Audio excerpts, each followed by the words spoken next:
Assalamualaikum warahmatullahi wabarakatuh. Halo teman-teman semuanya, kembali lagi di channel Zona Edukasi. Kali ini kita akan membahas rangkuman materi IPA Kurikulum Merdeka kelas 7 bab 1 bagian 3 nih, tentang penerapan metode ilmiah.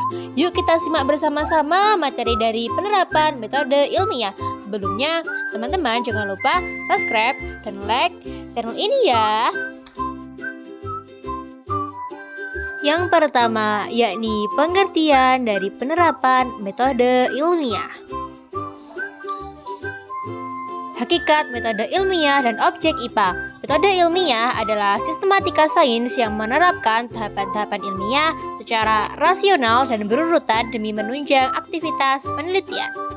Objek penelitian IPA, semua benda atau makhluk hidup di alam yang dapat diamati dan pelajari fungsionalnya disebut sebagai objek penelitian IPA. Contohnya ada bakteri, sel, jaringan, tumbuhan, planet, meteor, dan lain-lain. Materi selanjutnya yaitu tentang tahapan-tahapan dari metode ilmiah. Yuk kita bahas apa sih tahapan-tahapan dari metode ilmiah itu?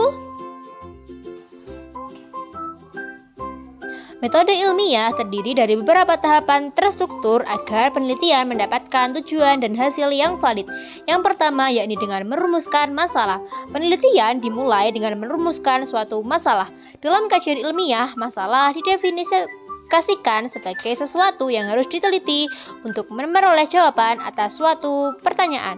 Masalah dirumuskan dalam bentuk pertanyaan ilmiah yang bersifat terbuka. Contohnya nih, adakah pengaruh air terhadap pertumbuhan tanaman? Yang B yakni membuat hipotesis. Setelah merumuskan masalah, peneliti menyusun dugaan atau jawaban sementara yang bersifat ilmiah berdasarkan bukti-bukti dan fakta yang ada. Dugaan sementara ini disebut sebagai hipotesis. Jadi, rumusan masalah dan hipotesis itu berkaitan ya teman-teman.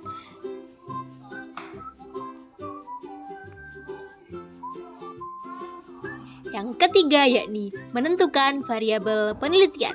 Peneliti harus mengidentifikasi variabel-variabel yang terlibat dalam penelitiannya.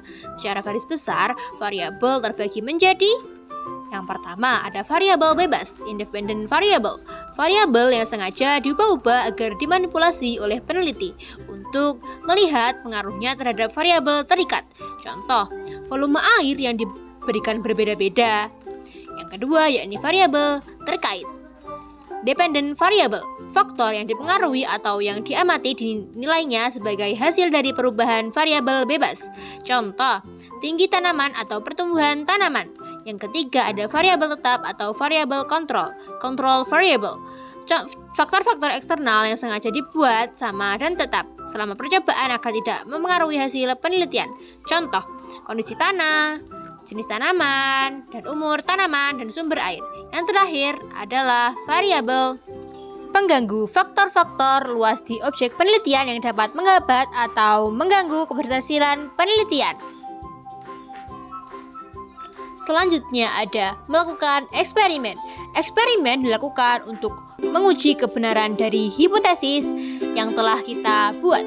Kegiatan ini dapat dilakukan di dalam laboratorium maupun di luar laboratorium atau lapangan dengan wajib memahami dan memenuhi pedoman keselamatan kerja yang berlaku. Selanjutnya ada mengumpulkan data. Selama proses eksperimen, peneliti wajib mencatat data hasil percobaan secara rapi dan menyusunnya dalam bentuk tabel, grafik, atau catatan khusus. Data yang diperoleh dibagi menjadi dua. Yang pertama ada data kualitatif. Data yang diperoleh dengan menggunakan alat indera pengamatan sifat tanpa menggunakan alat ukur dan tidak dapat dinyatakan dengan angka, misalnya warna daun atau tekstur batang. Ada data kuantitatif, data yang diperoleh melalui pengamatan dengan alat ukur dan dinyatakan pasti dalam bentuk angka, misalnya tinggi batang dalam satuan sentimeter, massa daun dalam 1 gram. Selanjutnya ada mengolah dan menganalisis data. Data yang telah dikelompokkan sesuai jenisnya kemudian dianalisis untuk mengetahui apakah sesuai dengan hipotesis awal atau tidak, serta untuk mencari pola atau hubungan antar variabel. Selanjutnya ada menarik kesimpulan. Kesimpulan adalah pernyataan ringkas yang merangkum apa yang terjadi selama kegiatan penelitian, Kesimpulan, membahas apakah data-data diperoleh mendukung hipotesis yang diajukan, hipotesis diterima, atau tidak mendukung, hipotesis ditolak. H. Mengomunikasikan hasil penelitian. Langkah terakhir adalah mempublikasi hasil penelitian agar dapat diketahui oleh orang lain atau peneliti lain. Bentuk komunikasi hasil dapat berupa lisan, diskusi kelas atau presentasi seminar ilmiah, atau berupa tulisan, laporan penelitian, karya bertulis saintifik, makalah ilmiah atau jurnal saintifik yang strukturnya umumnya terdiri dari halaman judul, pendahuluan, tujuan penelitian, alat dan bahan, langkah kerja, hasil penelitian dan pembahasan, kesimpulan, dan yang terakhir daftar pustaka. Jadi itulah ya teman-teman tahap-tahapan dari melakukan metode ilmiah atau tahap-tahap penelitian. Selanjutnya adalah bab tentang sikap ilmiah. Sikap ilmiah ini mempelajari tentang bagaimana sih sikap kita dalam melakukan tahap-tahapan ilmiah atau melakukan pengamatan secara ilmiah. Yuk kita bahas sih apa sih sikap-sikap ilmiah yang harus kita taati atau kita ketahui dalam melakukan pengamatan. Seorang peneliti atau saintis dalam melakukan aktivitas ilmiah wajib berlandaskan pada sikap ilmiah guna menumbuhkan sikap dalam diri yang meliputi objektif, keingintahuan, selalu bertanya, dan menyimpulkan sesuatu sesuai fakta. Aspek-aspek sikap ilmiah yang pertama ada rasa ingin tahu, memiliki hasrat besar untuk mempelajari hal baru di alam. Yang kedua, tekun dan disiplin, tidak mudah menyerah dalam melakukan pengamatan yang membutuhkan waktu lama. Yang ketiga, ada keterbukaan dan kerjasama, mau menerima kritik atau saran dari orang lain serta mampu bekerja di dalam tim.